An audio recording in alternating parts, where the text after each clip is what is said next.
पति दिन भर मेहनत करता है, पसीना बहाता है और घर की जिम्मेदारियों को पूरा करने के लिए थक हारा लौटता है। कभी कभी थोड़े से पैसे ही घर लाता है, लेकिन उसका मकसद हमेशा परिवार की भलाई और बच्चों की खुशियां होती हैं। ऐसा ही एक पति रोज मेहनत करके रात के 9 बजे घर आता था। घर पहुंचते ही पत्नी गुस्से में खाना लेकर सामने आई और चिल्लाते हुए बोली, मैंने तुमसे 5,000 मांगे थे, वो भी नहीं दे पाए। इसके बाद कहती है, इससे अच्छा तो मैं भीख मांगने वाले से शादी कर लेती। जब से मेरी शादी तुमसे हुई है, मेरी जिंदगी ही खराब हो गई है। पति पहले से ही थका हुआ था। यह सब सुनकर उसने कुछ नहीं कहा, शांत मन से बिना खाए ही फर्श पर लेट गया। पत्नी को इसका कोई फर्क नहीं पड़ा, वह भी गुस्से में सो गई। सुबह हुई, पत्नी फिर नाराजी में नाश्ता नहीं बनाती। पति बिना कुछ बोले 7 बजे काम पर निकल जाता है। शाम को लौटता है, पानी पीता है और चुपचाप सो जाता है। शायद बाहर से कुछ सूखा खा लिया होगा। ऐसे ही 3 दिन बीत गए। चौथे दिन पति काम पर गया हुआ था। तभी पड़ोस की एक बुजुर्ग महिला पानी मांगने आई। पत्नी ने उसे पानी दिया और पास बैठकर बातें करने लगी। धीरे धीरे पति की शिकायत करने लगी। बुजुर्ग औरत ध्यान से सुनती है और फिर कहती है, अगर तुम मर्द होती और वह तुम्हारी जगह औरत होती तो क्या तुम 5,000 रुपए लाकर दे पाती? क्या वह अपने कपड़ों पर ज्यादा खर्च करता? क्या बच्चों की फीस नहीं भरता? क्या उसने कभी तुम्हें खाली पेट रखा?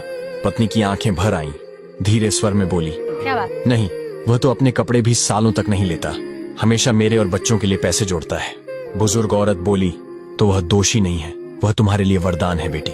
पति चाहे जैसा भी हो, उसके जाने के बाद कोई काम नहीं आएगा। भाई बहन रिश्तेदार कोई भी नहीं। शाम को जब पति घर लौटता है, दरवाजा खोलते ही देखता है कि पत्नी पहली बार मुस्कुरा रही है। हाथ में पानी का गिलास है, टेबल पर गर्म खाना रखा है। वह रोते हुए कहती है, मुझे माफ कर दो, मैं बहुत गलत थी। पति मुस्कुराता है, तुम मेरी पत्नी हो, तुम्हें मुझसे गुस्सा करने का हक है। फिर वह प्यार से उसके सिर पर हाथ फेरता है और उसे सीने से लगा लेता है।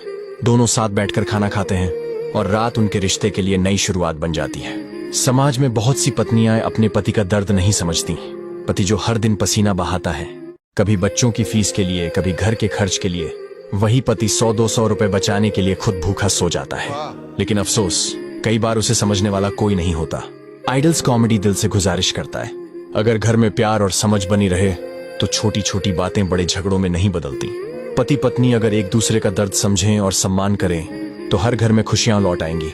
इस कहानी को लेकर आपकी क्या राय है, कमेंट में जरूर बताइए। और अगर कहानी ने आपके दिल को छुआ हो तो वीडियो को शेयर करें, क्योंकि आइडल्स कॉमेडी का मकसद है रिश्ते जोड़ना, तोड़ना नहीं। क्या बात है।